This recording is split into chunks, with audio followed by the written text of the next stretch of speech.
I am back with Andrew Sullivan. Andrew, thanks for joining me again.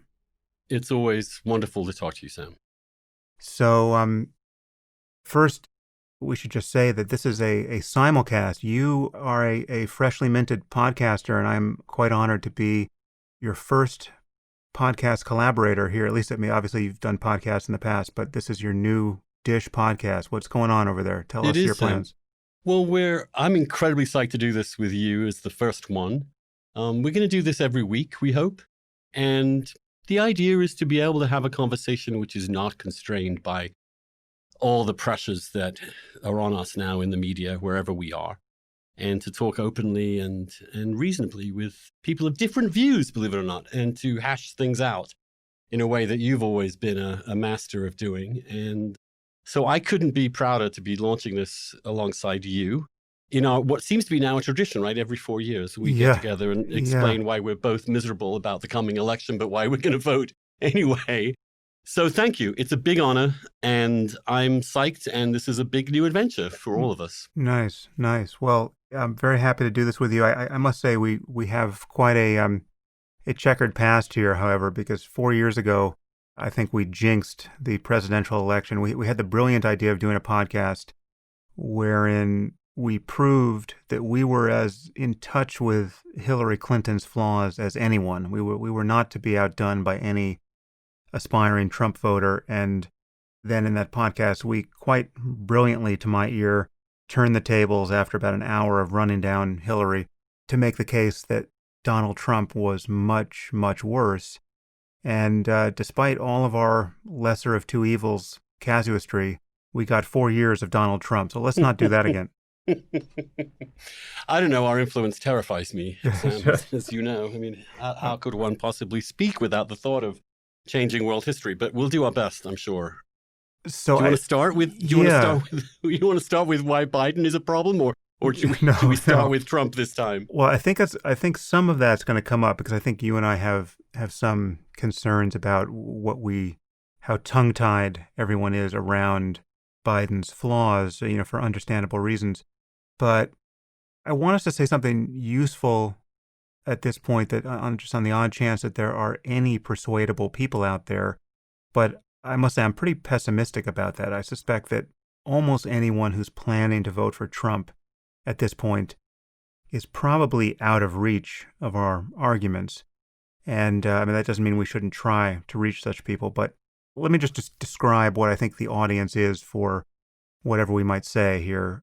I think anyone who is in the QAnon cult or who thinks Trump has been put in the White House by Jesus to save the world, or someone who thinks that Tom Hanks and the Dalai Lama and Michelle Obama are all cannibal child rapists, those people are obviously not within range of us. And I don't know how big a group that is, but there's an impressively large group of people, it seems to me, who are in a kind of, whether they're QAnon or not, they're in a kind of personality cult, and they will be immune to anything I have to say here, and I can't imagine you're going to make a dent either.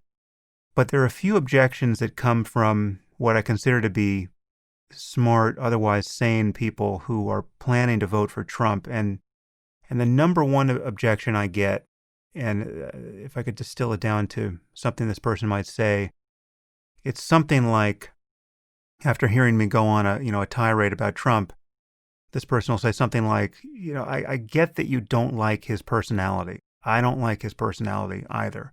And I get that you find him to be uncouth and offensive, and so do I. But none of that really matters. What matters is policy, and his policies are fine. In some cases, they're better than fine, and they're better than Biden's are likely to be, because Biden is going to be captured by the left socially and economically. So I'm wondering what you do with that objection. Yeah, I have been getting some of that the last week or so from more people in my personal environment. People who keep telling me that, yes, I've lost my mind a little bit because I have become a victim of Trump derangement syndrome, and that the policy options that are coming before us are so horrifying. This I don't really agree with, for several reasons. I don't think that the issues that Trump really campaigned on, he's really done a great deal for. I don't think, for example, that if you thought that it might be time because of the impact that free trade has had upon various industries in the US, and certainly for white, non-college educated workers, that therefore Trump's critique of what had been going on was not without merit. And I agree with that. But there has been no real success on tariffs, for example. I mean, there's been some minor tinkering, but we haven't seen a turnaround in manufacturing. We haven't seen a turnaround in things like coal. We haven't seen what he promised in 2016. We haven't even seen any serious permanent or rooted policies in controlling or changing the dynamic on immigration, which, if Biden gets in, will be back to square one. That we haven't actually seen a war of ideas that has defanged some of the worst elements of the left. If anything, Trump seems to me to have presided over enormous strengthening of elements on the extreme left, and that he has been their best friend in so many ways by making it almost impossible to counter some of these trends on the far left without seeming to defend the indefensible. So on those people who want substantively are sympathetic to a more adjusted, as it were, conservatism, I don't think Trump has been competent enough to deliver it. And I think in many ways, he's been extraordinarily counterproductive in that effect. And so I wish I could say that, yes, he had a point about immigration. He had a point about trade. He has had a point about white working class people in the West. But failure to deliver, failure to prove that he can do anything about these things. And in fact, when you look at it, he's almost not mentioning either of those key issues of immigration and trade this time around, which suggests that really his attachment to these causes was entirely instrumental, and that really all he's about is his own sense of his own power and his own centrality to any conversation about anything. So I don't think that the argument that somehow some of the issues he championed are legitimate has been borne out in the last 4 years. I think, for example, he's done more to stigmatize and taint the cause of some kind of control of mass immigration than anyone on the left could ever have done. And I think that's really emboldening the people that he said he was trying to oppose and disempower. Yeah, well, your point about the way in which he's empowered the far left is very important, because this is a very common claim that Trump is some kind of bulwark against the craziness on the left. But to the contrary, Trump has empowered the far left, and he has given his ugliness has given the far left whatever semblance of justification it's had, right? I mean, his flirtation with racism, his failure to clearly repudiate white supremacy. I mean, he has repudiated white supremacy to a greater degree than people on the left give him credit for. I mean, he has actually done it in places, but he's done it so badly and so unconvincingly that he is almost the perfect goblin to merit the counter-reaction on the left. And so all the craziness of the wokeness cult and the overreaching of Black Lives Matter and all of that has happened on Trump's watch, and you could certainly argue in large measure because of Trump and because of how bad he is. So it's just the idea that he is somehow a corrective to this seems crazy. And what I would expect to have under Biden is not, the full capture of Biden by the wokeness. I would expect all of us to be able to far more credibly pivot and turn our attention on the wokeness and repudiate it. I mean, not to say we haven't been doing that, but we now do it under the shadow that the right and the far right under Trump has managed to produce. Whereas under a Biden administration, the wokeness can be discussed as, in terms that reveal it to be as unhinged and unpragmatic as it is. The manner of his politics, which is that the truth is entirely dispensable, that narratives are what really matter, that he can give a speech, and he's been giving these campaign speeches, which are essentially built upon a complete fantasy about what is going on as well. I mean, COVID is the most obvious example, in which he's declaring that it's over and we've succeeded at the moment that it's surging, even in the places he's visiting. And if you could go through his, and I listened to the last debate, and I try to follow the arguments that he's making because I want to understand what's happening, and they're just impossible to follow because they're built upon complete lies and delusions half the time. Fake statistics, invented scenarios, complete hyperboles in ways that completely distort any kind of rational debate, so that you're reduced, when you absorb the way Trump discusses, with a resort to feelings, essentially, tribal feelings, feelings of emotion that he seeks to evoke and to exploit in a way that our rational functioning is short-circuited. Because how can you begin to counter-argue Trump when it is simply a stream of inventions that are entirely and always self-serving, combined with a constant attempt to trigger and to inflame anybody who might conceivably take an issue with it? And there is something about that that creates a political dynamic in which other actors, those opposing him, because they can't actually engage reasonably with certain arguments, with evidence, they then are empowered to put forward their own narratives, their own delusions, their own tribal fantasies to counter what he's doing in a point of, to the extent at which I really think we're lost. We are truly lost. When you listen to the debates going on, there is not a shared set of facts. There isn't a shared understanding that we have to apply reason to these facts. There is no deliberation happening at all. And when I wrote, like 4 or 5 years ago now, that this kind of rhetoric, this kind of worldview, which is entirely narcissistic, which is entirely subjective, which is entirely about feeling and emotion, this is an extinction level event for liberal democracy, inasmuch as liberal democracy requires all of us to engage in a respect for counter-argument, reasonable counter-argument, and to and fro, and trying to accept the result of some kind of deliberation.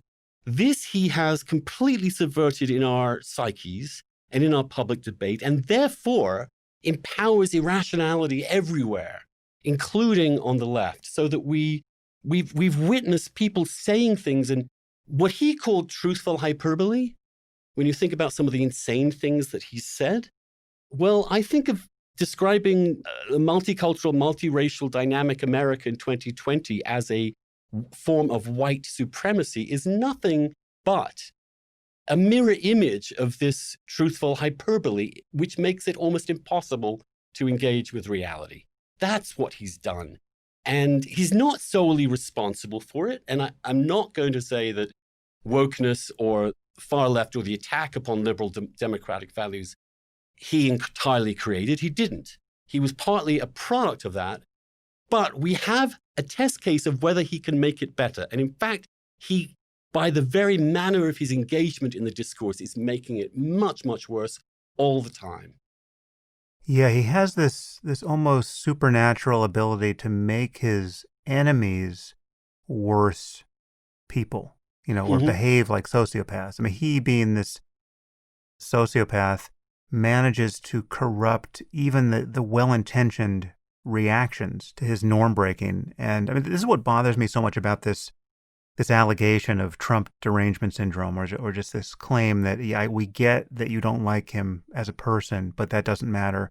The problem with that is that it doesn't even begin to make contact with the criticism of him as a person, which is actually relevant to his governing and his assuming the responsibility of the presidency. Because, as president, it really does matter that Trump is a terrible human being, who values nothing beyond his own personal gain and who lies more than any person in human history. These are not private flaws. These are flaws that have done immense harm to our politics and to our society. And I mean, you just look at COVID. I mean, COVID is just one phenomenon, which is, in my mind, it's not even the main problem with his presidency thus far. But it's just one case where these flaws, you could argue, have led to the deaths of some tens of thousands of people who wouldn't be otherwise dead, but for what he has done to the messaging around the public health messaging around the pandemic. And more broadly than that, I think it really matters that we have become the kind of society that could give a person like this so much power and responsibility. I mean, it's just like when you think about the underlying values here, you think about if you're a parent and you could list the virtues that you hope your kids embody by the time they become adults. You want your kids to be intellectually curious and generous and honest and have integrity and have moral courage, have empathy, compassion, wisdom. Every parent would aspire to this.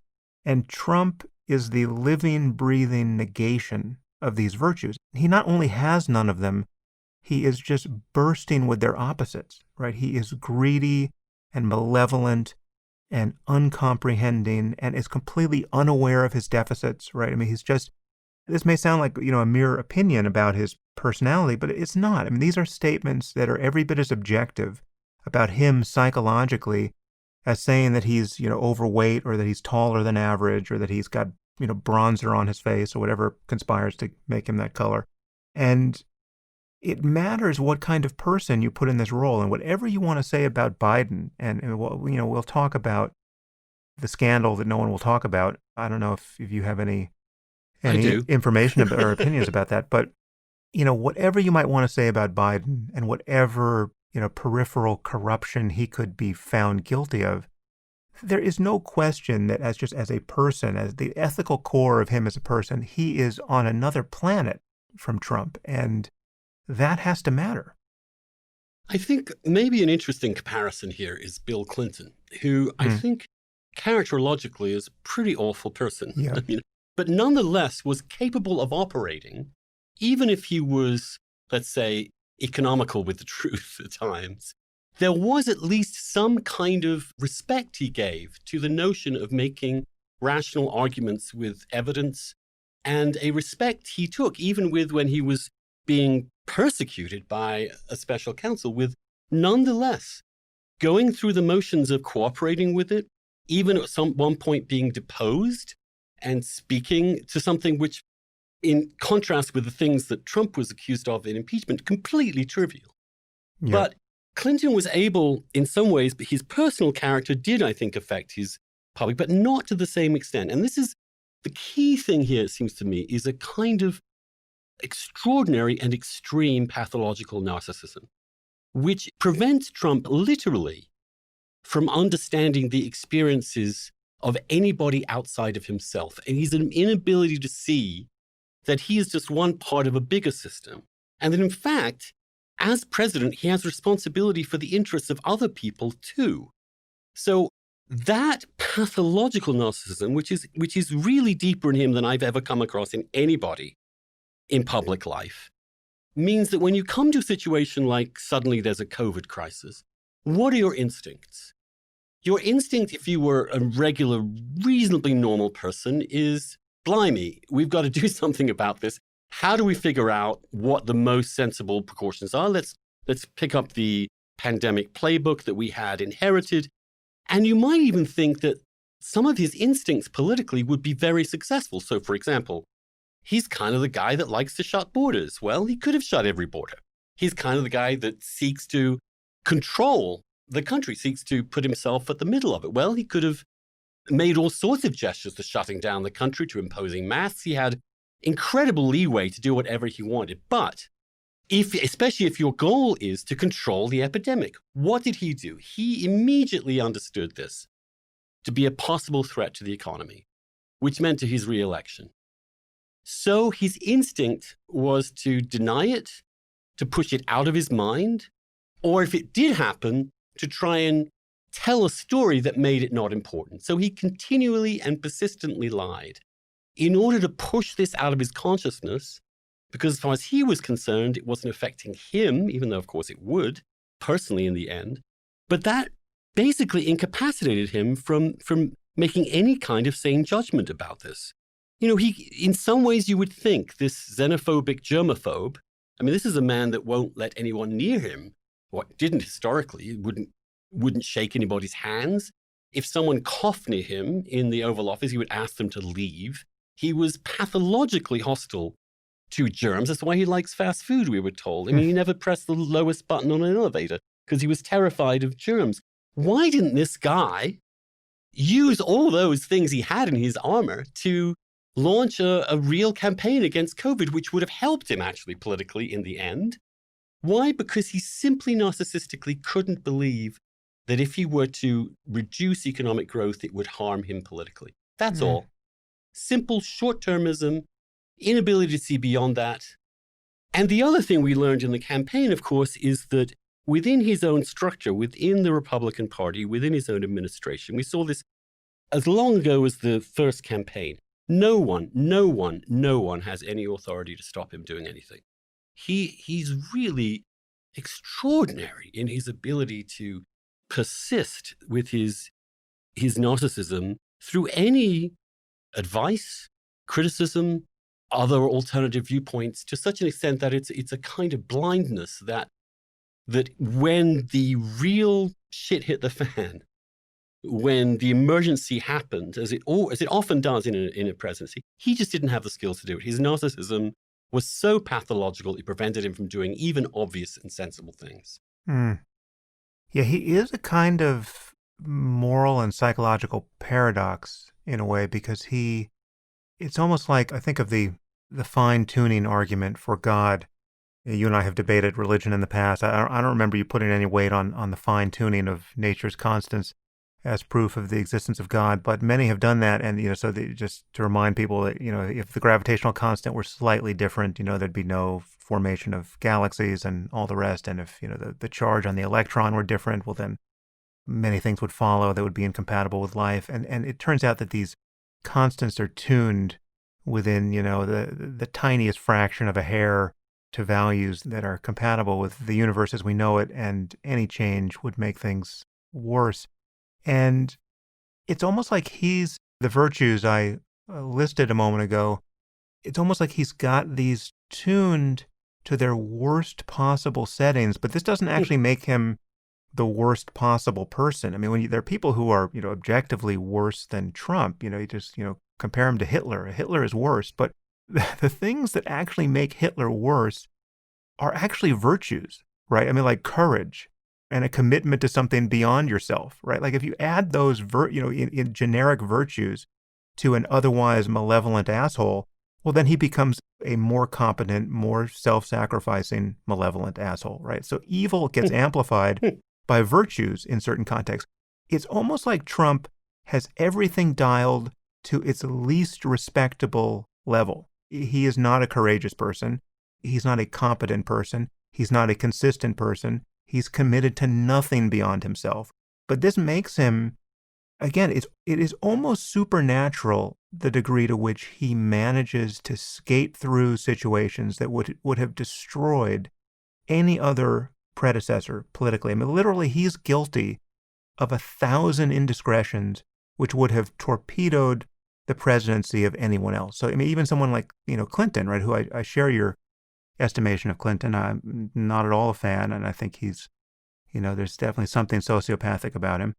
But at least because he was actually quite smart and well-informed and paid lip service, if nothing else, to the values of being consistent and competent and all the rest, and even as a liar, he felt the burden to lie in a way that his audience would not detect, right? So you have to be consistent in your lie, and you have to remember what lies you've told. I mean, you have to insert the lie in the right place in the paragraph so as not to have your dishonesty immediately detected. Trump feels no burden of any of that. He's functioning by a completely different psychophysics. And for that, it's almost like he's an extraterrestrial that has been put down into the political context of D.C., and he's managed to train everyone around him through just sheer destruction of their expectations to accept everything. And it really is, I mean, honestly, I think he could have had a Jeffrey Toobin scandal of his own this week, been caught jacking off on Zoom, and he would be fine. right? Like literally his defenders would come forward and say things like, that's how much he loves America. This guy is just so full of passion. Anything is acceptable from him to his cult. And I just have never seen anything like this. No, and I've never witnessed someone capable of believing their own lies with such aplomb and vigor and energy. There's not a single moment in his public life that he has ever seen fit to even qualify. Even when he said things that are so grotesquely untrue, they're obvious. He will never concede the slightest scintilla of doubt about it. And the huge assertion of a big lie and the self-confidence and the psychological tenacity, extraordinary to insist upon this and to sustain it perpetually. This is 4 years of sustaining a series of extraordinary fantasies, which started by telling us, even when we can see it with our own eyes, by starting with telling us that his inauguration crowd was absolutely bigger than Obama's, whatever your lying eyes are telling you when you look at that his ability to say that and to insist that it be true, and somehow by virtue of his own psyche, to force those around him to accept it. But even more important, they're inconsistent fantasies, even within the frame of his own utterances within the span of a few minutes, right? Like he doesn't even have the burden of being consistent with what he said 30 seconds ago. Yes, and that is the key to his domination, because the people around him have to agree to both things, remember? I mean, they have to agree to first that black is white, then they have to agree to the black is blue. And that is the way in which he enforces his domination. This is an entirely primitive, primal dominance mode of engagement. It is it's a warlord mentality. It is a mafia boss mentality. It is, I will say whatever and you will believe it. And honestly, I think the capacity to pull that off is a function of some kind of extraordinary mental disability. I mean, psychological illness, that there's an energy to this. I mean, look at the man. I mean, he's 74, right? Yeah, and look at the that's one energy virtue he has. He has the virtue of energy that is otherwise incomprehensible. I mean, the guy he's the picture of health. I mean, it's a perverse kind of health because he's obese and he doesn't exercise, and you can tell he's the rumors about him eating nothing but crap are almost certainly true. But it's like and this is a unfortunately fairly depressing comparison with Biden. I mean, just the physical presentation. I mean, they both stumble over their words, but Biden's stumbles look like senescence and Trump's just looks like more Trump. Yeah, there's it's when he stands there and says, maybe I'm immune. Maybe I'm a Superman. My genes are like these incredibly powerful things. I mean, and the truth is, I mean, I just have to sit there and say, I really don't know anybody with this level of energy sustained this long with this amount of stamina. I mean, for God's sake, the man had COVID-19 only a few weeks ago, and he's in his mid-70s. And one thought for a minute that reality would actually impose itself upon him, but no, he's even immune to that. All right, so I take it back. He's got one dial that's not tuned to the worst possible position. I envy him his energy. It's just the idea, the way he has always campaigned. I mean, there's something quite amazing about that. There is something about mental illness that can provide that kind of energy. That's why it's inexhaustible, because it's built upon a real psychosis within, and this real desperate need never to sit still. I mean, the man has clearly never spent a moment in reflection, never spent a moment in silence, I doubt. You get no impression this man has an interior life. Yeah. It's entirely outer-directed. It's an empty void within that is constantly seeking affirmation. And in that desperation has a kind of unbelievable energy that also in the past defeated his creditors, defeated anybody rival of his in the real estate. They just, in the end, even though he crashed his company, even though he gave banks unbelievable headaches, in the end, his indefatigability required them to finally leave the table, forgive the debts, cut their losses, or his ability to not pay people, his ability to sue people into submission. This is a very deep and ugly I do think of the ancients' understanding of what a tyrant is. I think what we've seen is the tyrant is, to Plato and Aristotle, out of control, personally out of control, entirely a function of his appetites, which are insatiable, and there is no governing process within his mind. There is no ego to control the id. It is all id, and it's all momentary. So, and it's that impulse that frightened me and still frightens me, given the system that we live in. And one of the things I've watched is people were worried that he would become a dictator or something. And I looked back and looked through what I wrote about him 4 years ago to see if I, screwed up, if I'd exaggerated. And I do think some of us didn't fully assimilate his incompetence or his laziness. And that is a huge relief in a way. Yeah, but nonetheless, that's my point about the comparison with a truly evil dictator is he doesn't have the competence or the commitment that would elevate him to that slot. I mean, he would need more virtues. He would need to have a sense of responsibility, which is what we understand to be adulthood, which is that you understand that your own actions affect others and you are cognizant of that. He has never seemingly grown up at all. I mean, this is a childlike person of extraordinary appetites and impulses and whims and fury, the anger, the rage that drives him all the time. I mean, that has also prevented him, for example, for in any way reaching out to others or to expanding his base. He has not sought to persuade people. He's sought to rally them, because persuading others has to give them some status, some equality to him. These are people who could choose this or no, and he has to persuade them. That implies that he's in some way deferent to them, even if it's a minimal form of deference. He can't do that, so it has to be constant rallying rather than persuasion. And that's why he's not expanded his base, but has increased its fervency.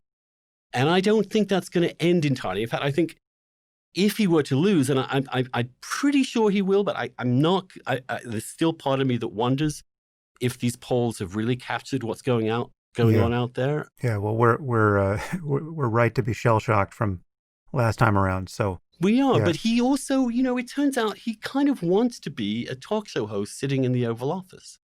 That he talks about his own administration as if he were observing it, as opposed to directing it. And because he lives in this strange world without actual responsibility. So, hey, I just got the biggest platform in the world. I will tweet 30,000 times of irrational, crazy insults and I think that has, I mean, the impact that that's had on all of our psyches over 4 years cannot be overstated. I think of him as president as like being in a family where one person is mentally unwell. Yeah.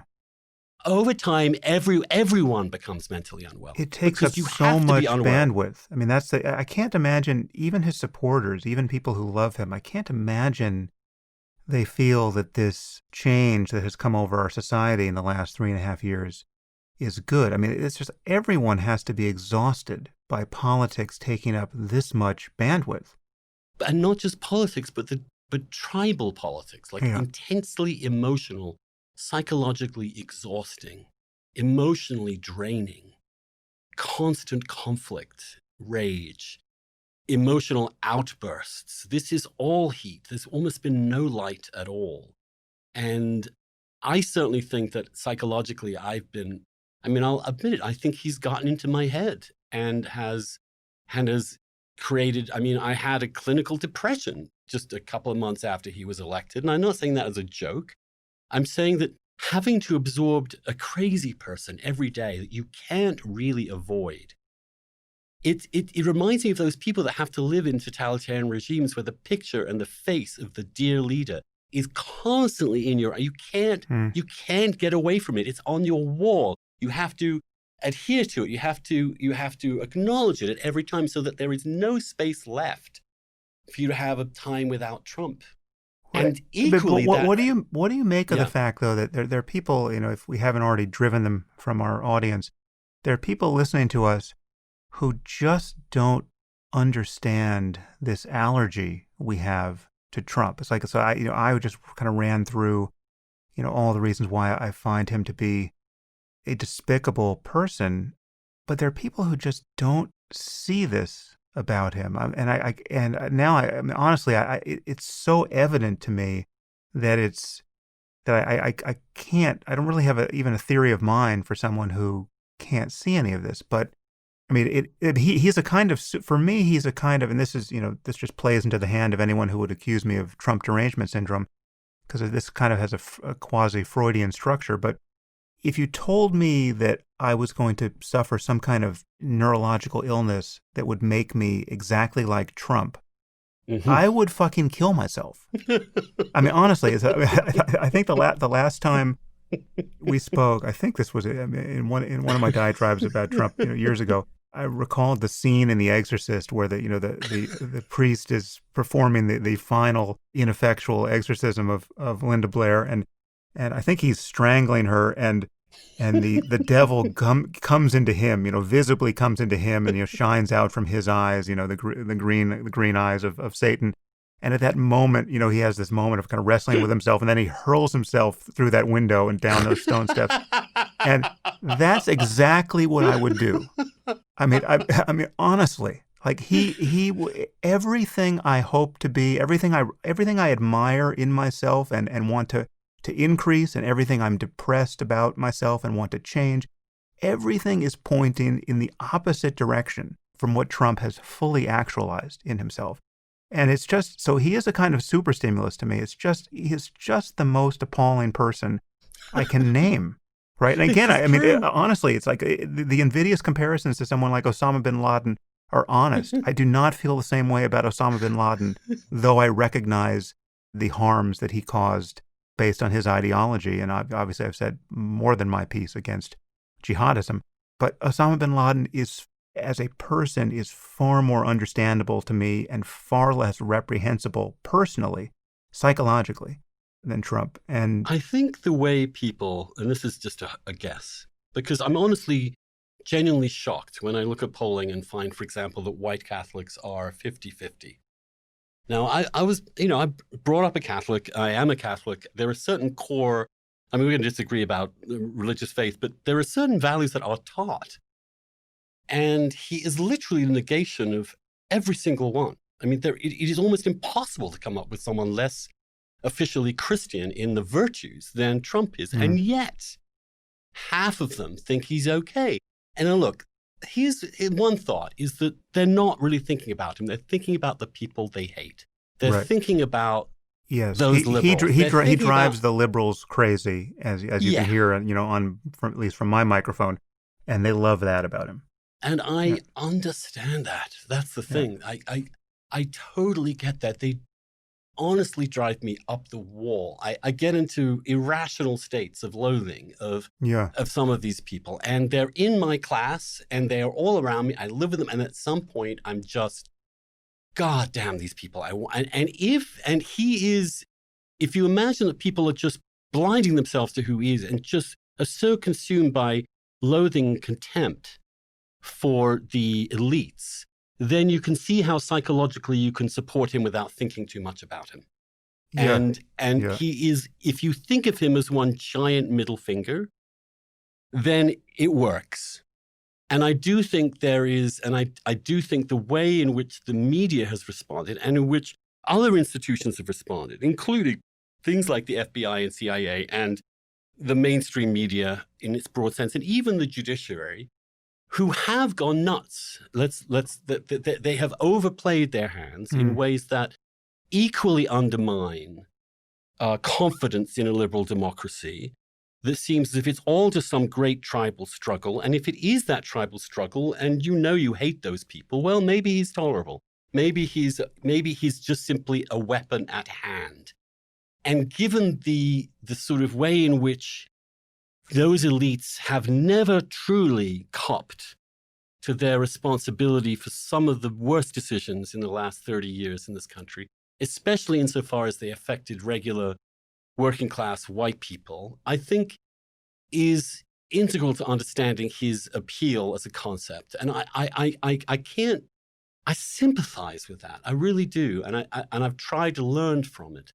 At the same time, he is so despicable and so dangerous. I mean, the fact that we are sitting here a week before an election and neither you nor I can know for sure that one of the candidates, in fact, the president, will wait patiently for all the votes to be tallied, where there will be no question that there will be a clear and obvious transfer of power, that we will be resolved. We'll have this big conflict, but it will be resolved and we will move forward. The fact that we don't know that for sure, the fact that this man is even holding the stability of our system as a weapon, shows an unbelievable level of recklessness and irresponsibility and a true danger to everything. And I'm so tired of being told right now that you overestimated, you hyperventilated, he hasn't been a dictator, he's blah, blah, blah.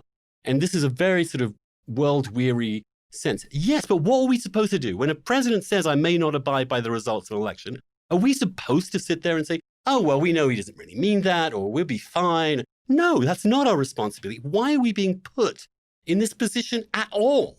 How dare this man come into our democracy and threaten it this way? It is unprecedented. Well, that's, I know that's I sound really passionate about this, but at this point, like, no, fuck you. That is not tolerable. No party should support it. No one can tolerate it. And yet he does. And by doing that, for those of us like me who are institutionally very conservative, who believe that liberal democracy is fragile, needs to be defended, this is a crime against our very system of government. The fact that this man can sympathize with and openly support people who are engaging in the most hideous repressive measures like Putin or Xi, or he could actually, we're told, tell Xi, don't worry about putting all those Uyghurs in concentration camps. I'd be with you if I were over there. This is, sorry, but it's just, it's not a personality flaw. It's a critical undermining argument to everything that we believe in the West. Yeah, so you've just hit upon the worst current thing about him. And it's the one recent fact that I think in isolation, I mean, forget about everything else we've said about him or could be said about him that I think should be a deal breaker for somebody. The fact that we have a sitting U.S. president who will not commit to the peaceful transfer of power should he lose the election. I mean, this is just so unbelievable, and it is so dangerous and irresponsible that, I mean, that should be the only thing you have to know about him to know that you can't vote for him. I mean, I really do think that that really does supersede any other concern we could have about anything. And I mean, and there are literally 1,000 other things that almost rise to that level. I mean, the fact that he's someone who repeatedly has asked why we can't just use our nuclear weapons, right? I mean, he's the one person in our society who can launch a nuclear first strike, and he seems to be conflicted over the ethics there. There are literally hundreds of things like that we could dredge up to disqualify him or prove his unfitness for office. But the fact that he will not commit to a peaceful transfer of power here, and the fact that he's willing to roll the dice with the obvious harm that is doing to our politics and the risk that is amplifying for political unrest in the aftermath of the election. I mean, it's just, the thing that's amazing to me is that he has not lost support on the basis of that. I mean, I would think that his support should go to zero after saying that. I mean, the only thing he could say that is equivalently crazy to this, and he almost did it. I mean, he made a joke about Biden getting assassinated at one of his rallies the other day. But the only thing that's actually analogous to him not committing to a peaceful transfer of power is for him to actually encourage his supporters to assassinate Biden.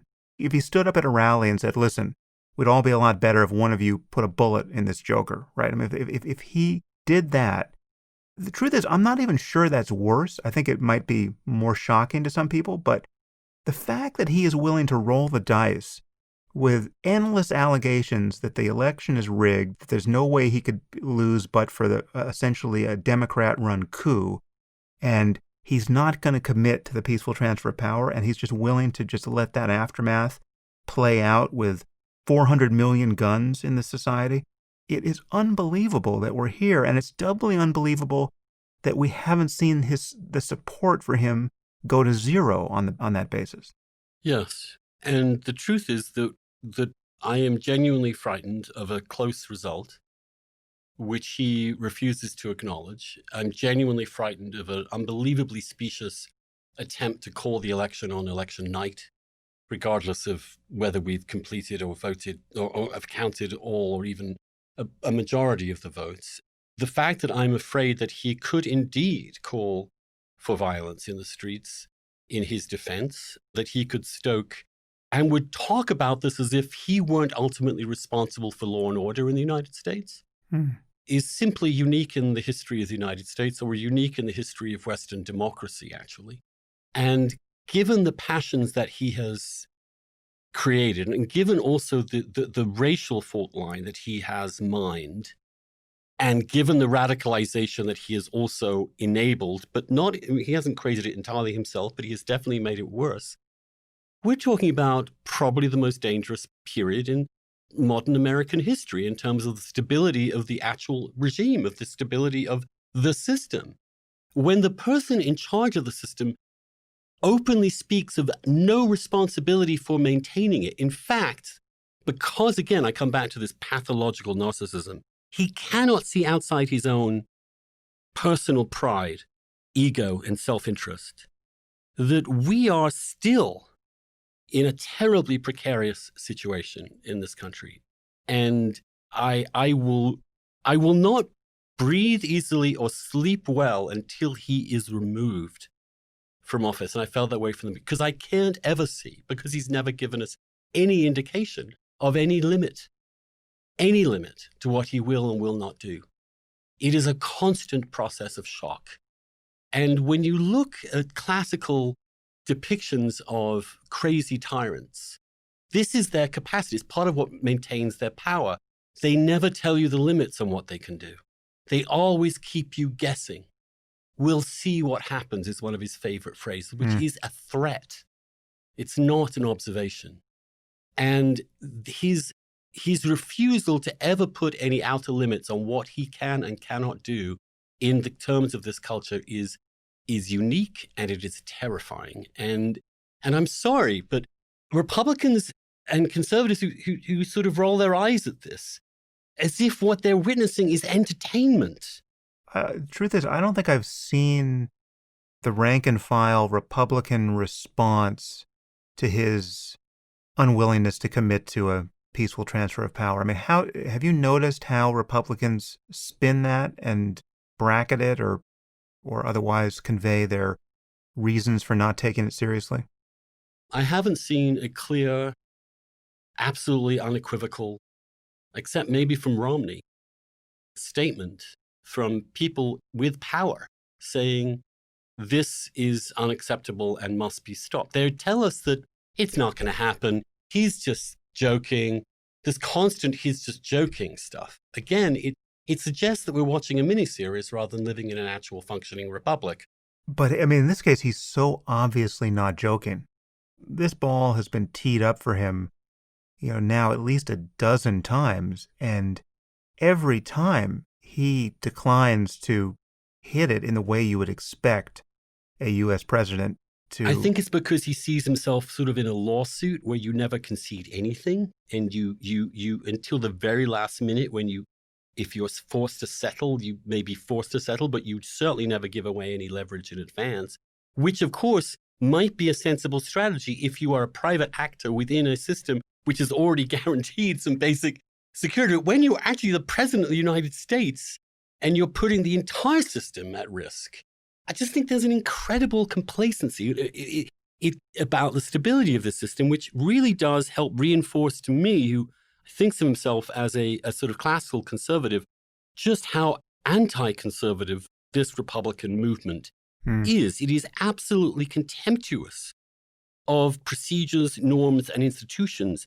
has absolutely no concern for their preservation, does not even see the system that we live in for what it is. It is simply a TV show. It is simply a talk radio show. It is simply a forum for entertainment. And yes, I can get moved each another way, but by the entertainment, I can get really pissed off at all these crazy lefties. I can love listening to Joe Rogan. I can do all that, but I'm not going to keep my eye off the ball of sustaining this system. I've read enough history. I've Yeah. seen enough. I've read enough literature to see what is in front of our noses, which is this guy should never have been in there, ever. Yeah, there's now this loss of trust in institutions, but the loss of trust is to a shocking degree warranted. I mean, there has just been a hollowing out of institutions, and there's been a denigration of them to the point where you're just not even sure how many competent people are left in positions of responsibility at places like the FDA and the CDC. And the press has, based on its own, I mean, for the very dynamic you described, I mean, so much of the counter-reaction to Trump, the necessary counter-reaction, has been so deranged by how bad he is that now you have something like the New York Times is the worst possible incarnation of itself because it has been so captured by the spirit of the resistance. And it's true also, for example, with some of these courts that struck down his immigration rulings, which were self-evidently from the get-go within his purview, agree with them or disagree with them, that some of these legal and judicial arguments have been thrown up by some of the courts, which have eventually been shot down, have nonetheless been discredited the courts, I think, in a way that was always a danger in this. The overreaction was always going to be as dangerous long term as his excrescence. And that's what the trick is within liberal democracy, is to try and keep these things at bay, because otherwise they cannibalize everything. They cannibalize the rule of law. I mean, what he's done with the Justice Department, for example, I mean, what he's done to the credibility of the FBI, and which is, I think, terrible in as much as we do have to have trust in neutral institutions that enforce the law. And if the FBI doesn't have that trust, we're in terrible trouble. At the same time, he's provoked reactions within those systems that I think have been excessive. I do think, and in the media, I mean, I think the Russia obsession, the notion that we were going to prove that he is a paid agent of the formally from the 1980s onwards. I mean, this stuff was a fantasy. And it was, even though there are lots of troubling ties between him and the Russians, but he doesn't have any qualms or scruples about taking aid from anyone. And he naturally sides with dictators because he likes them. He thinks they're cool. He thinks they're the ones that really know what's going on. So his support for Russia, or his closeness with Putin, were completely overdetermined. But the entire establishment had to engage in what turned out to be a 3-year-long goose chase to find some obvious smoking gun, which was never going to be there in the first place, and has thereby helped discredit a great deal of these institutions. I mean, I think what you read in the New York Times today is that when you read, for example, Ben Smith in the New York Times, not to get personal about this, but who's defending keeping the Hunter Biden stuff out of the press, when you realize that this is the person who published the Steele dossier without any qualms whatsoever or any context or anything other than, hey, here it is, let's have a look at it, you begin to realize just how the press has discredited itself and in public opinion also.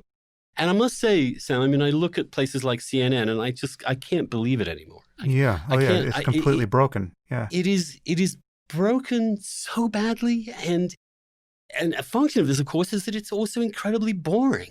You look at what's happened in mainstream media, and it is one endless, tedious recitation of the same prejudices and views without any, and you've seen them internally be incapable of accepting a diversity of opinion within their own ranks. It's been a terrible period for media, even though they have done incredibly well financially by pandering in this way and by becoming essentially abandoning any pretense of neutrality.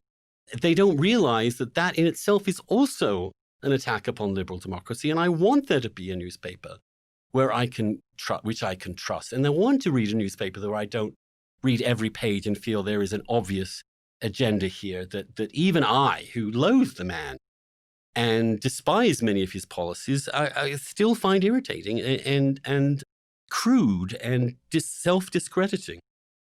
Well, that's just a crucial line that can't be crossed. I mean, there's so many valid, honest, well-calibrated things you can say against Trump that you never need to exaggerate. You never, I mean, people, I say this knowing that some people, having listened to me for the last hour, will think I've exaggerated his flaws, but I can assure you I haven't. But to take the one piece of fine print I put out earlier on is that, he has this very frequent attack against him that he didn't condemn white supremacy, and that he, in the aftermath of Charlottesville, he said there were good people, fine people on both sides, and left it at that, right? That's simply untrue. You can take 5 minutes to listen to the press conference where, the fine people utterance first escaped his mouth, and it's within 15 seconds of saying that, he said, I'm not talking about the white supremacists, that we should condemn them utterly. He was absolutely clear about that he was talking about what he imagined to be a different crowd of people who were simply protesting the removal of monuments that were dear to their heart, right? And these were not the tiki torch carrying anti-Semites. Yeah, he did make a distinction that the press simply lied about. And Biden lies about it, and Kamala Harris lies about it, and whether everyone knows they're lying or not, or they just can't be bothered to figure out what's true.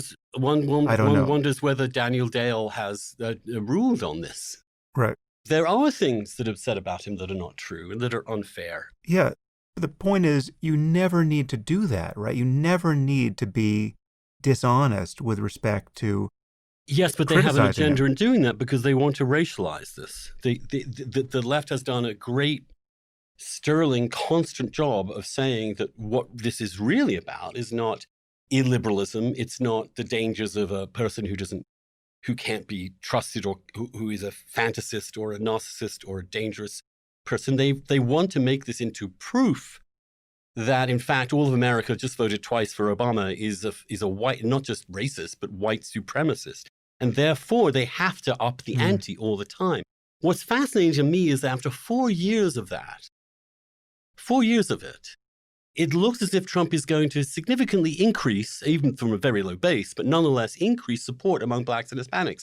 And if Biden wins, it's going to be because he won over elderly whites rather than.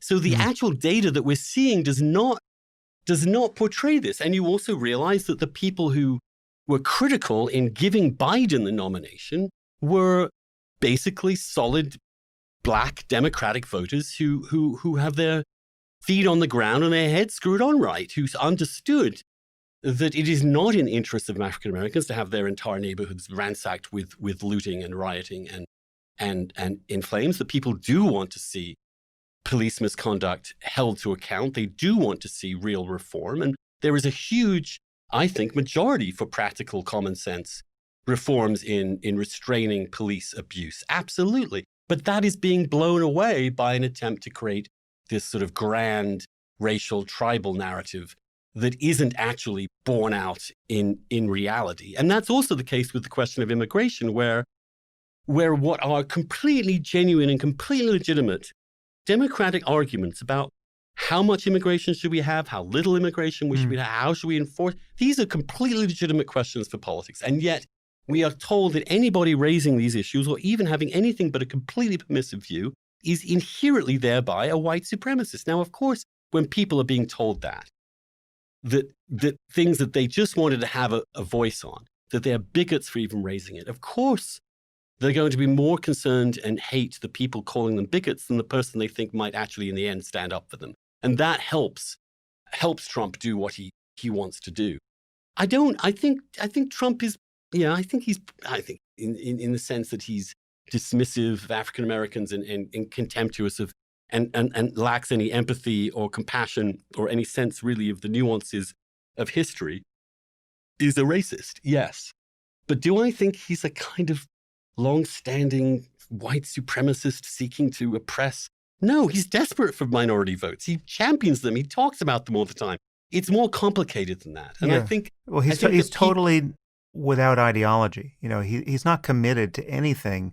I do think, I believe, to a moral certainty that I have evidence that he's racist, but it's not especially public evidence. And I've talked about this before, but I know at least two people who have it directly from Mark Burnett that he buried the Apprentice tapes, and that on those tapes, you've got Trump using the N-word in earnest, not talking about it as a word, but just using it because that's what he calls these people.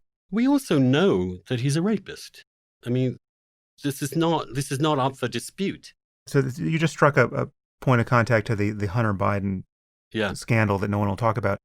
The truth is, I haven't looked into this enough to have formed an opinion about it. I just know how inconsequential an exercise that would be, because the truth is, there's basically nothing that could be there that would swamp the invidious comparisons I've made between Biden and Trump thus far. It's like, even if you could prove to me that, to take another scandal that no one wanted to talk about, the allegation that Biden had, sexually assaulted somebody who was working for his campaign, whatever it was, 20 years ago.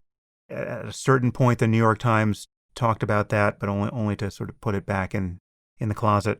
It didn't seem especially credible, I think, in the end to people. But even if it had been every bit as credible as the allegations against Trump, well, it's one allegation against, 20? Well, in Trump's case? So it's like there's nothing you're going to find in the Hunter Biden story that is going to rise to the level of the corruption I already know Trump is guilty of.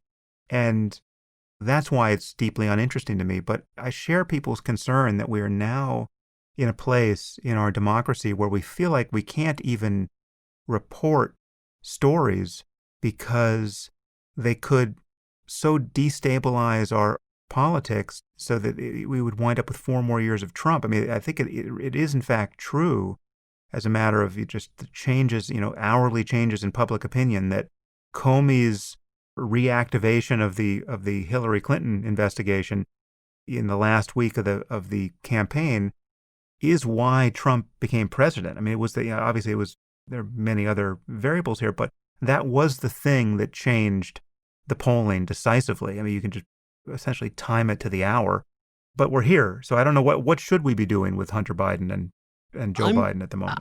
I've thought about this too. I think the reason why that did have an impact is because it played right in 2016. It played right into the existing narrative of Clinton as a crook, basically, and as a very deceptive and self-interested, old-fashioned, corrupt politician. And so it hit that way. Although the truth is, even then, we're talking about a massive double standard, because whatever you could convict anyone else of in that regard, Trump has that in triplicate. Yeah, I have done my best to read these stories about Hunter Biden's laptop. And when I think it through rather uncannily like you, I think, well, compared to Ivanka, compared to Don Jr., compared to the unbelievable, open, proud corruption of this obviously corrupt family in the White House, this is trivial. And I think, I do think that carefully engineered, last minute, partisan oriented, sudden revelations should be met with skepticism and restraint from the media. And I think that's perfectly sensible. What the Wall Street Journal did in reporting this out and telling us what wasn't there, actually, that there wasn't anything there, was the right thing to do. The extraordinary attempt to forbid any discussion of this in any other media source, the way in which bringing this up is regarded as some sort of horrifying thing, whereas in fact, obviously, it seems to me, Hunter Biden is a corrupt individual. The way, in a legal way, most of the time, there's nothing illegal about the way he parlayed and peddled his connection to his father. And this is a problem. It pales in insignificance compared to what Trump is doing and has done. And it doesn't implicate Joe himself. But the way in which the mainstream media has responded instinctively to suppress this story, and the way in which social media then reacted also by suppressing this story, I cannot but unnerve us. Yeah. This is a media that is more interested at this point in controlling the news than airing it. And I don't think the Giuliani's slightly nutball interviews about this, or some of the details of this, I don't think they're that persuasive. I don't think it would dramatically shift, but I don't like the idea that we have a media interested in keeping from the public stuff that might change their minds about a political debate at this point in a campaign. I just don't like it. It's not what our instinct should be as journalists. Our core instinct should be, what's here? What's in it? It shouldn't be to push it out there like Ben Smith did with the Steele dossier. It should be, however, not to say this must never be talked about. And what I've seen, I mean, the refusal to air this, except on Fox, and then there are some lonely people like Matt Taibbi, who is interested in writing about this, and Glenn Greenwald, who is, I think, trying to write about this in Intercept. But that you won't find it anywhere is troubling to me, and especially troubling because if we do get a change of regime, if we do get Biden in, then all these people are going to be involved not just in suppressing information, but suppressing information on behalf of those in power. And I see the mindset among my peers in journalism, and it chills me. They really do believe that their job is to advance, quote unquote, social justice. It is not to get as much information out to people as possible and let them decide for themselves. And it's a really disturbing thing. And I've seen it up close, and I've seen the pressure socially on people not to do this. And being a journalist is to be an asshole in so many respects. It is to embrace your position as the skunk at the party, the person bringing up the unpopular stuff, the stuff. Now, you can do it responsibly, irresponsibly, and I'm not saying that this stuff should have been spread all over the place immediately, but I am saying the way the media has responded to this seems to me deeply unhealthy. It speaks to a rot in mainstream media and its understanding of what journalism is, and it concerns me. It really does. I understand why people don't want a last-minute Comey or some bullshit distorting everybody's views at the last minute. Yeah. And I do think this was cynically done by partisan people for partisan purposes. But Hunter Biden is almost certainly a shady individual. And Joe Biden's refusal even to address the question, simply to dismiss it out of hand as a smear job as opposed to engage in it. Similarly, his absolute refusal to say where he stands on the question of court packing, which is an incredibly important topic, and to have been supported by the mainstream media in not answering these questions. In fact, cheering him for not answering them is troubling, and certainly troubling for the future. It reveals that the media is disposed to treat, and social media are disposed to treat much of American society as dangerous children. But I mean, the truth is that given what has happened, and given that the dangerous child half of our society voted for last time around, that's not totally unwarranted. I mean, there really is this concern that even with however scrupulous you are to deal with the information, it is a kind of, informationally, it is a kind of toxic waste that will get spread around. And given the asymmetries here, I mean, what's so amazing is the New York Times gets one thing wrong to its everlasting discredit, whereas, Fox need not get anything right, and they're both considered news organizations. And Trump can lie and lie and lie and lie, and no one cares. And it can be as obvious as the sun is in the sky. And you catch Joe Biden lying clearly, and that could completely derail his campaign. But for good reason. I mean, those are the norms we want. We want to get back to a world where to catch someone lying in public life dictates a real reputational cost. How did we get so far from that? Again, in Trumpistan, everything functions by a different physics. And awareness of that is just paralyzed us in trying to deal with it. I get it. I think you're absolutely right. I think social media can do things that are really destructive. And I do think some level of responsibility from those who control that social media is important. I'm just concerned that it gets to a slightly pathological and a rather knee-jerk attempt to suppress information rather than to get it all out there. And it's also it's the Streisand effect. I mean, by trying to suppress it, you're now calling attention to it, and it's... Although it seems like they have managed to squash this. I think the fact that there isn't really anything really damning in this about Joe Biden himself has helped keep this thing Right. from not being the central. And of course, it shouldn't be a central issue in the campaign. And of course, Tucker Carlson sitting down for an hour to spread this stuff is clearly not really a function of journalism. It's a function of partisan warfare. At the same time, again, I'm being squishy here, but I do think you have to, as a journalist, if this stuff comes out, you have to, for example, ask Biden, is this untrue? Are you telling us that this is a complete fraud, that this laptop is not Hunter Biden's, that nothing in this is true about Hunter Biden? Is this an entirely false flag operation? And the fact is, he hasn't been forced to say yes or no to that. Right. And he should be forced to say yes or no to that. We should know if he thinks this is an entire fabrication, or if he thinks it's a real thing, that somehow they got hold of this laptop, it really is Hunter Biden, and that, but it's being distorted or manipulated, or those are two options. He hasn't been, the press has let him get away with that. So let's say we escape the worst possible outcomes here and arrive at something like the best possible from our point of view, which is that, Biden wins in a landslide and there is a peaceful transfer of power, and Trump tries to, it's interesting to consider what he will attempt to do as an ex-president. I guess I'm just wondering, what aftermath can you imagine for Republicans? Just imagine the Republicans who will, at that point, try to diminish their culpability for having enabled Trump for 4 years. Just culturally, politically, what is the process of resetting going to look like? It's almost like you need truth and reconciliation commissions to give people the space in which to offer the appropriate mea culpas and to get, a reboot. I'm not sure it's that hard, because I think you can make an argument, and I'm looking at sort of center-right parties in Europe on this. There are things that Trump identified and elevated that are real. There is a real worry about large swaths of the working and middle classes in the West being completely left behind by globalization and the power of unrestrained global capitalism.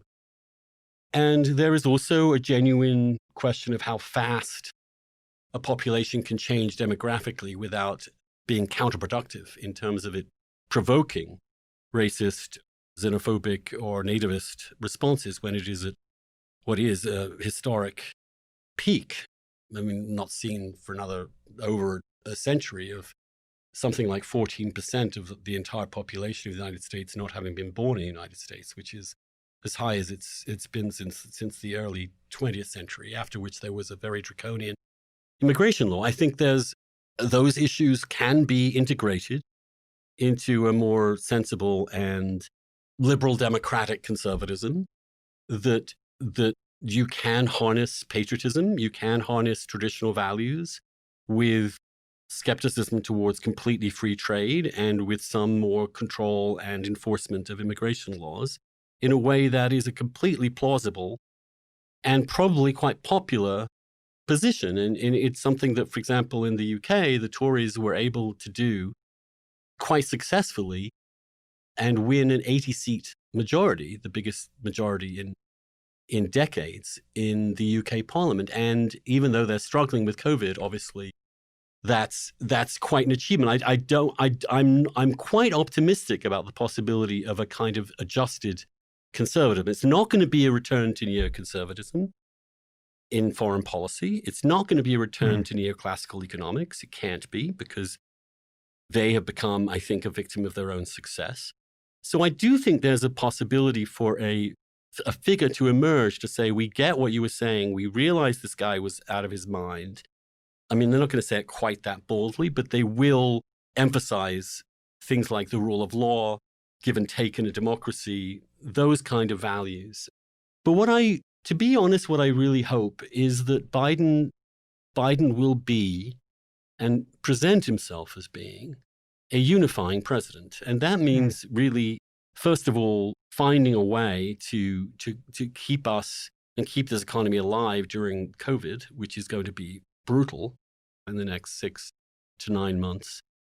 But I do think there is a real opening for a major stimulus. I think there's a real opening for major infrastructure investment, for green energy investment. I do think there is an appetite for repairing our traditional alliances, which could be very popular. And I do think there's an appetite for police reform, which is not framed in the terms of some sort of great reckoning with institutionalized racism or white supremacy, but which is geared towards bringing the races together around law and order and protecting everyone. I think there is a real opening for that kind of centrist democratic position, which is going to actually, in policy terms, be a shift economically to the left. And I think if Biden is able to do that without caving to some of the more extreme cultural and social elements in his coalition, he could be extremely successful. And so my hope is that we might move away from tribalism. I'm encouraged by Biden's quixotic but enduring belief that he can talk to a few Republican senators and get some kind of support. I do also think that Biden uniquely does not trigger white voters in the way that another Democrat might. I do think that there will be a big fight within the Democrats over who's going to win.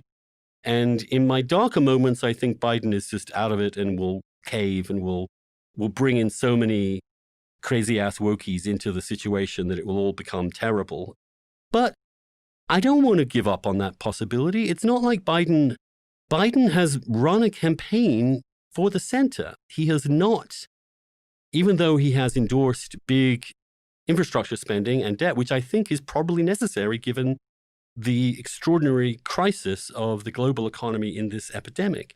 But I think in general, he's quite appealing to lots of people, as we've seen. And I think he's also a decent person in as much as he won't outrageously lie. He won't stir up racial animosities. I was just today, for example, he just came out very simply and said, the riots and looting in Philadelphia last night are just unacceptable and wrong, period. Right. And that's important.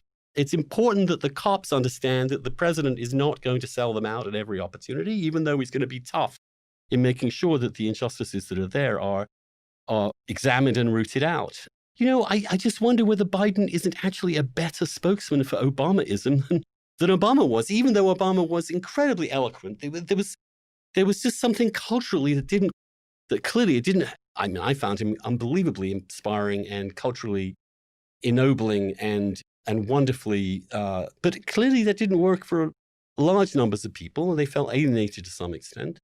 And Biden is not that. The fact that the Democratic base picked this guy, the fact that black voters disproportionately picked this guy, is encouraging to me, and it's an opportunity for us to revive a certain liberal democratic, I mean those in two small d terms, around this rather conventional figure of Biden. I can't wait for that. And I so desperately want the temperature to go down.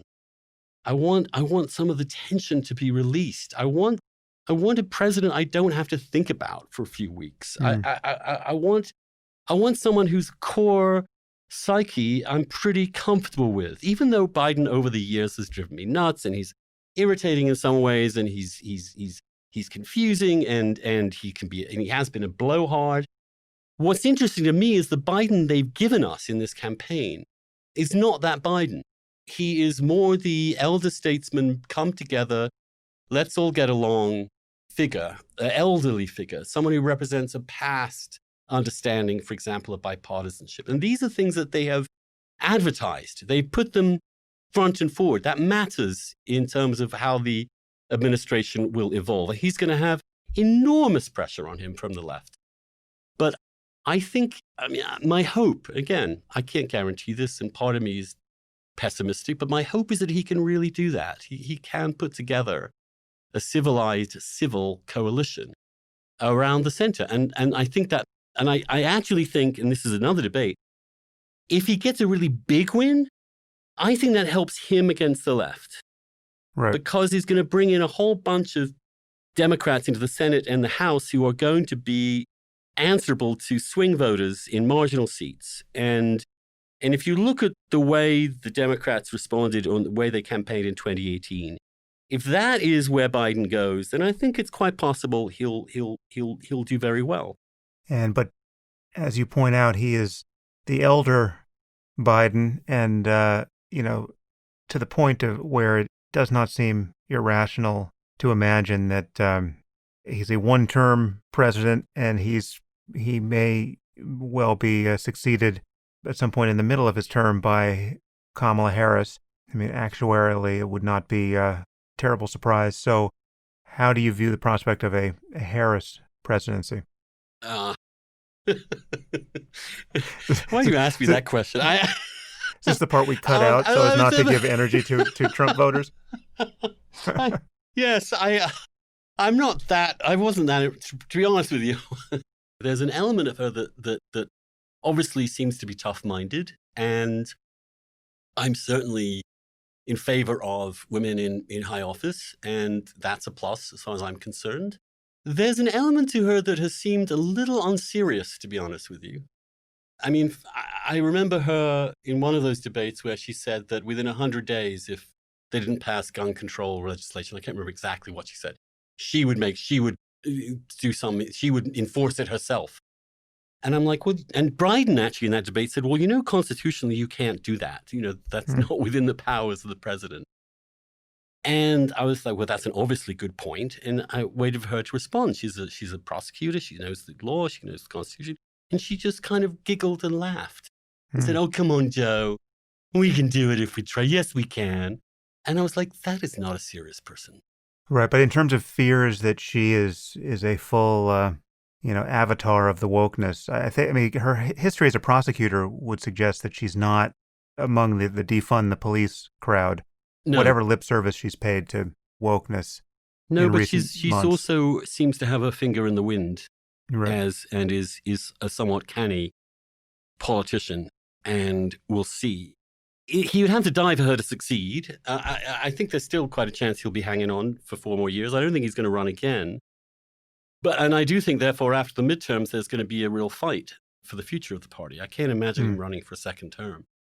And I do think that also gives Biden an opportunity. If you are trying to be the unifier, if you're trying to be the person who settles things down and attempts to put us back together in some way, then not having an interest in your own perpetuation for second term gives you a kind of platform to do that more in a bipartisan way. And I do think that's Biden's instinct. I do think he misses the old politics. Now, there are many who say, don't be an idiot. The Republicans are evil, that they won't compromise, they can't deal. They will probably oppose, for example, an unbelievably necessary stimulus during COVID. They will probably do what they attempted to do with Biden, with Obama, which is, basically try and cripple his ability to repair the damage. That depends how badly they're defeated, I think, and who's left. And it also depends on whether they take the same attitude to Biden that they did to Obama. And I think Biden does have some serious relationships in the Senate, particularly, that helps him. I do think he's better at congressional engagement and management than Obama was for psychological reasons. And I do think Biden is capable of reminding many people in the middle, I'm thinking particularly white people, say in the Midwest, that the Democrats aren't viscerally and characterologically hostile to their interests and ideas. And I think his religious faith plays a part in credentializing him in that way. His background does. And I think, especially in a health crisis, I think there's something about his ability to empathize with people who have been stricken with grief and illness and struggle is actually important. We need it. I mean, there is nothing feigned about that. I mean, whatever you do or don't know about him as a person, his backstory as someone who has suffered bereavement upon bereavement, and in the first case, just the most shocking kind. I mean, the idea that someone with these reserves of compassion and just empathy for human suffering, I mean, that alone would be such a change in the office of the presidency. I'm from a sort of traditional Irish Catholic family. It's in England and everything, but we're all roughly. I know that guy. I know that guy, and I know he's a good guy. I just know that, and I can't tell you how deep one's yearning for just some human decency in that office. Yeah. And I do think they've been very effective at putting that across. I do think that some kind of, the presidency is a weird thing. It's not a prime minister. And there is a role in which the president does, as it were, bind the nation in a series, in a matter of grief. And what we have been going through requires some kind of ability to understand that. I think, for example, the way Trump dismissed drug abuse, Hunter Biden called him a coke addict and Crackhead. A crackhead or whatever he called him. He's such a fucking despicable human being, that guy. I mean, just that detail alone, the idea that in a presidential debate, one of the candidates would attack the other one as the father of a crackhead. I mean, just that's where we are. But when you're also dealing in the context of this awful epidemic, which has been socially and personally isolating, has been incredibly, I mean, we've not only lost people, we've lost people we couldn't visit, we couldn't see, we couldn't help. I mean, I lost my dad and couldn't even go to a burial, you know, and there is an open wound in this country that Trump does nothing but pour salt into. And we also have a crisis of addiction, which this epidemic has made even worse, that we're seeing the numbers of opioid addiction go up again. And fentanyl is spreading again. We really do have a spiritual crisis. Don, I don't want to trigger you, but I've reclaimed that word for my own purposes. Okay, so I'm with you. I can let's say translate appropriately on my side. Okay, we're all dealing with existential questions of life and death, and it does matter that someone is at the top that feels like is not seeing you entirely as instrumental to his political fortunes, that might actually take a moment to be with you and to acknowledge. We have never, for example, in this country, we've never really acknowledged the deaths that we have. We could have 500,000 by the spring. And, you know, other countries have had moments where they've stopped to universally celebrate healthcare workers or those people. There have also been moments in which people have stopped for a moment of silence in memory of those we've lost. I mean, this is the other context that we're in right now, of this extraordinary dislocation in which we're all living in this uncanny valley of our previous lives, in which everything seems similar, but it's just awfully off key. And the other thing we learn about these experiences, these human experiences, I wrote an essay earlier this year about plagues in history, is that what they do to societies is they suspend you in midair for a minute. And they are moments in which you can actually socially really reorganize and restructure in ways that otherwise might not happen.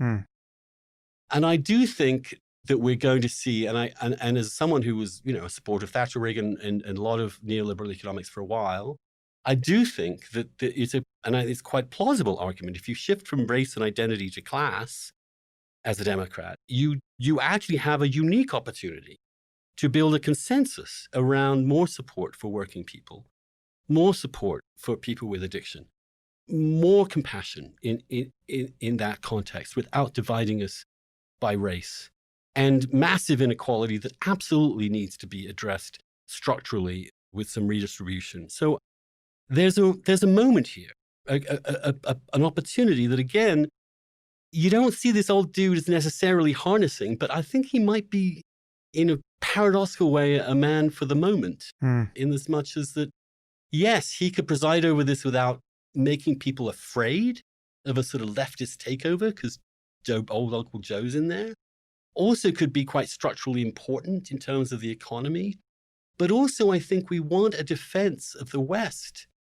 We want someone to stand up and defend our way of life against the emerging powers of East Asia and Russia in ways that our current president has absolutely undermined from the get-go. And I do think that's a great opportunity for this dude. And I think he should, by the way, I think he should appoint Obama as Secretary of State and send him around the world again. Yeah, on an apology tour. Another apology tour, yes. Yeah. Second, but this time with real feeling, yes, please. Exactly. But so I also think, by the way, we're also going to have this unbelievably riotously debauched 20s. When we get past COVID. When we get past this, people are going to go absolutely the roaring fucking nuts. 20s. We're going to be fucking everything in sight. We're going to be drinking everything in sight. We'll be doing every single of drug and so on. And anyway, so Biden is a transitional figure, but primarily a sort of binding up the wounds kind of guy. Now, I may be being naive here. I'm not saying that these forces of polarization, of tribalism can disappear. They're going to, in here, if we get through this period peacefully, and if the decision to vote Biden is a big one, so that it can't really be psychologically reversed, if it's a kind of LBJ Goldwater thing, then you can, I think, fix the thing. Mm. What I fear most is a narrow win that is brutally contested, that leads to unbelievable dissension and violence and the interregnum. I mean, those are the nightmare scenarios that are in front of me. I'm just praying they don't happen. I think there's a chance with a landslide that we can get past them. But of course, we don't know. We live in history. I think we've discovered that it isn't over. Yeah, well, fingers crossed, Andrew. I think that this is a great place to leave it. I just want to, before we sign off, I just want to say something to your audience. I mean, we're on both of our podcasts now, but talking to the Dish audience, I mean, you and I have just spoken about all the ways in which bad incentives and pressure have corrupted the media and how difficult it has become to have a sane and intellectually honest conversation about difficult topics.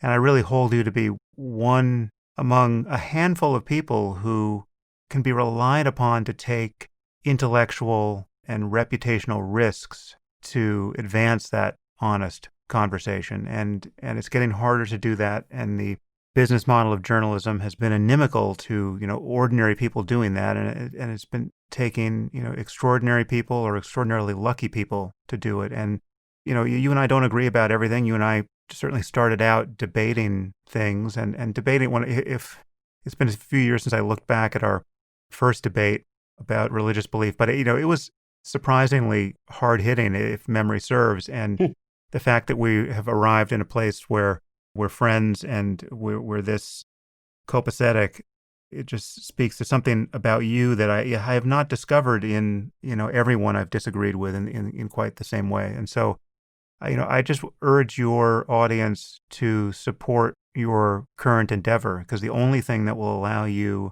to be the voice we need on all the topics you will touch is a secure business model. And so, I mean, they should support your podcast. They should support your newsletter, as I am, and I'm loving your newsletter, by the way. So I know it's uncomfortable to ask an audience for support, and but it's not uncomfortable at all for me to ask your audience to support you, and so I just really urge people to do that. So much. I mean, one thing we do every week is that I'll write my piece, but we really will publish the strongest dissents and arguments against it and force me to engage them in a reasonable way.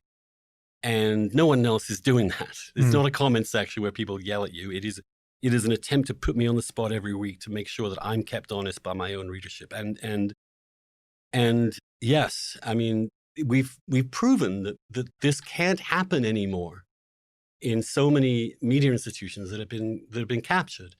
And so supporting us really, really matters. And I'm really grateful. You've been an absolute role model in pursuing this kind of intellectual inquiry. And you've helped me calm down and think seriously and be a better writer and thinker. And my readers do the same thing. And if you want to encourage that kind of discourse, please support us. Our paywall goes up this week, and so lots of you will be in that position of choosing whether to actually back us with your dollars or not. It doesn't matter, you're welcome, whatever. But please help us. Please support us. The Weekly Dish. It's out there on Substack, and I'm so grateful, Sam, for you to support that. And I'm also thrilled that our this conversation is the first of a series of conversations I'm having with I hope, some really interesting people, in which we will be having the same kind of conversation, which is an attempt to get to the truth. That's all. I just want to figure out what's true. And if that's your goal, then please be with us and help me do it. Nice. Well, I certainly hope that politics becomes so boring that our next conversation it has nothing to do with it, that we won't even be tempted to talk about politics. That's the world I want to live in, Andrew. And amen. That is the ultimate achievement of a liberal society, is to have moments where we can leave politics entirely behind. Nice. Well, to be continued, brother. Absolutely. Thanks so much, Sam. God bless. I mean, I didn't mean that in a triggery way. It just came out. I'm May the force be with imperturbable. you.